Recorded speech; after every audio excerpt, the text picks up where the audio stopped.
This video accompanies Chapter 1 of our book for the Introduction to Information Systems course, and this chapter is entitled Information Systems in Business. I'm Dr. Renaud from Shawnee State University, and I'll be taking you through this brief video production. Just for a moment, let's stop and think about information systems. Information systems are absolutely everywhere. They're ubiquitous. You can't go anywhere without running into one, and it's going to become even more so in society as time progresses. Hopefully, an information system reduces costs, makes a job easier to do, reduces complexity. But also a good information system will help a business gain a competitive advantage over others. But that means that your system has to be better or more integrated or whatever than your competitors. Let's stop and think about all the information systems that we work with every day. There's the university student management system. There's Blackboard. That's an information system. There's information systems at your bank that handle debit card transactions, that handle your checking and savings accounts, that handle your investment accounts. The point of sale system at the grocery store, every time it goes bing, that's a bit of data, and we'll talk about that. But that's all tied into an information system that gives your grocery store chain hopefully a competitive advantage. So information systems are everywhere, and they go from great big ones that run multinational corporations and their accounting or their payroll, all the way to little tiny information systems that are embedded in your smartwatch or even your smart refrigerator or some of those kinds of things. So information systems run the gamut, and they're absolutely everywhere. They're ubiquitous. I want to real quickly define a couple of terms, and you've probably heard one of these terms before, and the one is computer literacy. That's something that we hope each and every one of you has a basic level of computer literacy. Computer literacy means that you know how to use technology. You know how to turn a computer on. You know how to use basic software. You know how to use a word processor, a spreadsheet, a web browser. You know how to use the internet and tools. You know how to print. You know how to do all of those kinds of things. You know how to install software, maybe simple software, maybe not complex operating systems, but you're generally literate. That's what we mean by computer literacy. But there's another type of literacy that I hope you'll develop in this course and in this degree, the information systems degree, if you're pursuing that. And that is a type of information literacy where we become more understanding and we understand what's going on with all of the information within our systems. The historical information, the sales data, the inventory data, the employee data, think of all the historical data that a company collects in a good information system. There's also the current context of the information system. How is it working in the business right now? What is its competitive advantage? What's it giving the business? What's its cost? What's its benefits? So there's the current context of the system. There's also a third view that we need to always keep in mind when we're looking at an information system, and that is its ability to predict and use its ability to generate reports, to create predictive analysis, to kind of see what we need in the future. For instance, a simple predictive view would be an inventory system that makes predictions about how many Frisbees we need next week. Well, at different times of the year, we're going to need different Frisbee sales, right? So having that predictive analysis, giving us something that you'll see in the industry called a business intelligence, is again part of what an information system can give us. It's part of that competitive advantage. It's part of that extra something that a good system will give us. There are two broad categories of information systems that we'll study in this course and here at the university. One of them is called the Transaction Processing System, or TPS. And a transaction processing system sounds like, well, it does exactly what it sounds like. It processes transactions as they come in and stores them. It creates a lot of raw data. For instance, every time you go to the grocery store and you can of soup goes across the barcode reader, it goes beep. Well, that's a transaction. And there's a system that processes all of those transactions. For instance, think also the transaction processing system of a scientist computer tied to a seismograph that's measuring the earth shaking. Well, that would be a whole bunch of transactions, a whole bunch of every few seconds data collected that then the system gathers that information in. But what do we do with all of those transactions? Well, all of those transactions become too much for a single human being to even understand. That's where a management information system comes in, or MIS. In a management information system, data, the raw facts that are collected in the operation of doing business, gets stored into some kind of data storage system. Usually it's a database. Then we write computer programs to process that data that's stored in the database into information. And information is kind of distilled data. It's data that's been processed so that we can understand it meaningfully.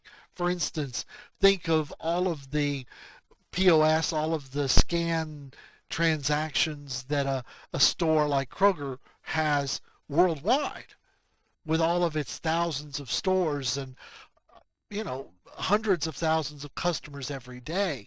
That amount of data would be huge, but we can analyze that data and figure out how many jars of Skippy peanut butter do we need? How many jars of Prego pasta sauce did we sell in the last 3 days? Or, other kinds of information that we need. Data comes from lots of sources. Data can come from internal sources, like our sales data or our personnel data. It can come from external sources. For instance, maybe our customers give us data, like when you log into their website, they ask for data. Our vendors will send us data, their catalog of items or their current prices or their current availability. Our suppliers may send us data. The government can send us data. For instance, demographic data, census data. Our banks can send us financial data. Every time you scan your credit card, data comes back saying approved or disapproved from the bank. There's some financial information coming back and forth, and even statistical and other data from other sources. So there are lots of different sources of data, both internal to your organization and external. The data has to be, well, most data is temporal, which means that it has a time factor to it. When that beep happens in the grocery store, I keep using that example, but it's a good one. There's a date and time and place that's stored with that transaction. Without that date and time, the transaction really doesn't mean anything. A jar of peanut butter was scanned. When? I don't know. Where? I don't know. See, it matters to store that temporal knowledge. And there's also the idea of disaggregated and aggregated data. For instance, all of those detailed scans would be disaggregated data. They would just be a whole bunch of raw scans, just a bunch of raw information. But if a store were to roll up their sales and say, in this day we sold this many of this and this many of that and this many of this, and then they sent that information up to corporate, that would be an aggregated data flow. See how they aggregated the information, aggregated the data into a little more of a summary data, but it's still enough data, it's still raw data that's then going to be used to generate information later. So remember that data can be internal or external. Data really needs to have a temporal something about it, a date and time associated with it. And data can be aggregated, lumped together, or disaggregated in all of its gory detail. Information systems have to be timely, relevant, and accurate. Just have to be. Businesses need the information they need when they need it on a timely basis. They need the information that they need, the relevant information. And the information needs to be accurate. If your systems aren't timely, relevant, and accurate, they're useless. There. They're certainly not going to give you a competitive advantage as a business. There are all kinds of systems like human resource systems, logistics systems, manufacturing systems, enterprise resource planning systems, student management systems. There's a huge gamut of different kinds of systems.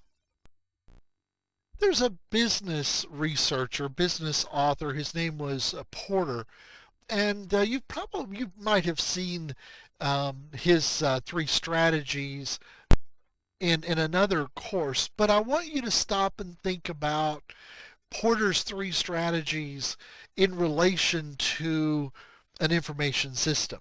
And whenever you look at an information system, I want you to stop and think about, what is this information system doing to help us to have a strong business strategy. And the three strategies for a business are overall cost leadership. The first strategy basically says, well, if we reduce costs, we'll sell more. And hopefully, if we reduce costs but still have enough profit in there, we should be able to make a good money. So overall cost leadership, by reducing costs, by reducing prices, we can, through working and driving those things down, we can increase our market share. Well, that's great. Porter's second business strategy is differentiation. How do we make ourselves different? How are we more attractive? What is our image? Stop and think about the difference between a Mercedes-Benz and a Chevrolet.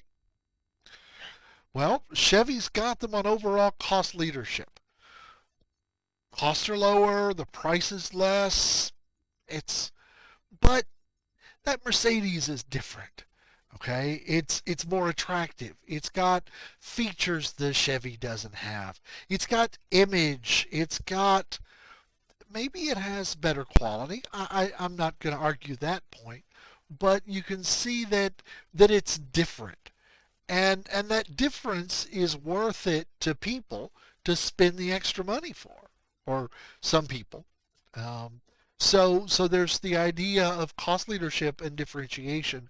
And then lastly, how a business is competitive is by focus, is by focusing in on a niche market, by focusing in on something extra. Stop and think about when Tesla first entered the market. They were focusing on a niche market, electric cars. Nobody was doing electric cars when they started. So they were a niche market. They were something extra. Stop and think about the difference between a Hewlett-Packard laptop and a Macintosh laptop. Well, the Hewlett-Packard, the HP laptop, is significantly less expensive because it's built of commodity hardware. It's built with a standard operating system like Windows or Linux instead of Mac's special operating system.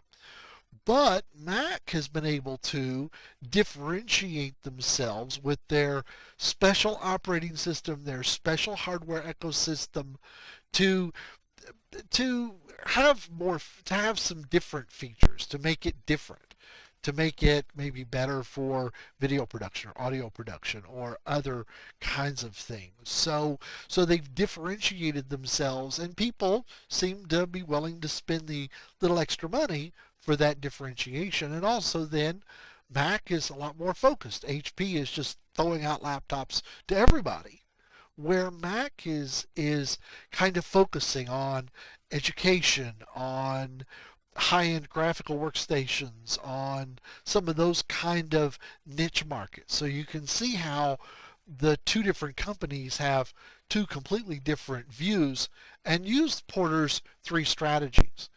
An information systems, including an ERP, help the top line, help the bottom line, and help us really try to figure out what our strategies are going to be. That's what our information systems are going to do for us. Porter goes on to say there are five kind of forces that push on businesses. And one of them is the force of buyer power. And buyers have more power when they have a lot of choices. Stop and think about last time you went to go look at, I don't know, well, let's use peanut butter for an example. Last time you went to the store to buy peanut butter, you had a lot of buying power. You had Skippy, and you had Jif, and you had the store brand, and you had maybe Crema, and you had lots of different brands, and you've got natural and not, and you've got with honey or low salt, and you've got all of these myriad options. So you've got a lot of buying power. You're really in control of that transaction.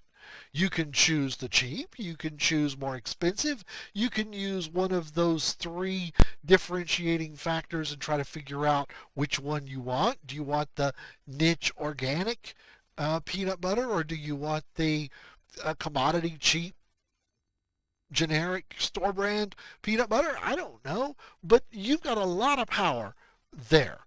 So stop and think about that in the context of an information system. There's also the idea of supplier power, where you really have few choices. If you want it, you've got to buy it from this one supplier. You don't really have much of a choice. There are lots of examples of that also. One of the so you've got your buyer's power and your supplier's power. Then you have a force called the substitution force, which allows for something else to kind of pop in. For instance, well, I think I'm going to drink tea today instead of a soda. Or I think I'm going to have almond butter instead of peanut butter. So all of a sudden, you've substituted, the buyer has substituted themselves out of the market. Um, you can see that, oh, well, I've been using this Android smartphone for years. It's a, I don't, brand, whatever, brand X. Well, but, I think I'm going to go with an Apple this time. So, there you go. Substitute, because you just left the Android market, moved into a different market.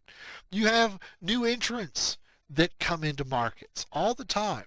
Think of Tesla and Rivian, the two electric automobile manufacturers that have come in and kind of started eating the lunch of standard automobile manufacturers. Now, we're going to see automobile companies catch up. We're going to see Ford and Chrysler and GM and others kind of ramp up and catch up. But new entrants will often disrupt a business's status quo and things going smoothly. And then the last of the five forces would be rivalry among existing competitors. Stop and think what would happen if Ford were to come out with this fabulous, killer, unbelievably wonderful sports car, cheap. um, that would then change the whole buying power, supplier power, substitute kind of forces and change the marketplace potentially, couldn't it? So, in addition to the three factors, there are these five forces that act upon business and act upon information systems, and your information system needs to help the business react to these five forces. Now, everybody wants to get a job, right? Okay, well, jobs, yeah. There are all kinds of jobs in information systems and information technology, from operations help desk to programming to design and analysis of systems to web design and hosting to network design and maintenance and cybersecurity to database design and maintenance to robotics to artificial intelligence to embedded systems to, I mean, it just goes on and on and on of all of the various jobs that exist in information systems and information technology. You'll see that these jobs are going to continue to explode over the next few years. So you're in a prime spot to have a darn good paying good job if that's what you want to go into. There are lots of opportunities in information systems and information technology. Now, later in your career, if you decide to move into it, there's always the chief information officer or chief technical officer, CIO, CTO. Um, in larger businesses. You'll also see in some organizations, like healthcare organizations and others, the CPO, the Chief Priority Officer. And these C-suite officers are actually right up there with the Chief Financial Officer, the Chief Manufacturing Officer, um, to really help guide the business. And that's why the information systems degree here at Shawnee State University is tied into a business degree, because we want you to start your career, yeah, that side, start your career in the IT jobs. But then we would love to see you move into a position of leadership later in your information systems, later in your professional career. That concludes my brief video on Chapter 1, Information Systems. I'd like to say thank you. Again, if you have any questions or comments, please contact me at jrenault@shawnee.edu. This presentation is copyright 2021 by me, James Renault. All rights are reserved, and thanks for watching.